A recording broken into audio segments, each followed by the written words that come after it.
Hi అండి. Today recipe వచ్చి రాగి ఇడ్లీ అండి. చాలా హెల్దీ రెసిపీ అండి. మనం 4-5 తినే వాళ్ళు అయితే 2-3 అయితే సరిపోతాయండి. అంత టమ్మీ ఫుడ్ అండి ఇదైతే.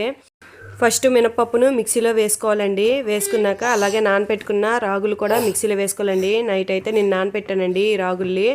మార్నింగ్ అయితే మిక్సీ వేసి ఈవినింగ్ అయితే నేను ఇడ్లీ పెట్టానండి. ఇలా కలుపుకున్నాక నేనైతే కొంత బ్యాటర్ అయితే పక్కకి తీసి పెట్టుకున్నానండి. నెక్స్ట్ నానపెట్టుకున్న సూజీ అండి, ఇడ్లీ రవ్వను కూడా వేసుకున్నానండి. ఇదైతే ఫిల్ అయిపోయిందనేసి వేరే బౌల్లోకి టర్న్ చేసుకున్నానండి. వంపేసినాక అదైతే మిక్స్ చేసినానండి. టేస్ట్ తగ్గట్టు సాల్ట్ వేసి కలుపుకొని ఇడ్లీ అయితే మనము పెట్టుకోవడమేనండి. ఇడ్లీ బ్యాటర్ అయితే రెడీ అయిపోయిందండి.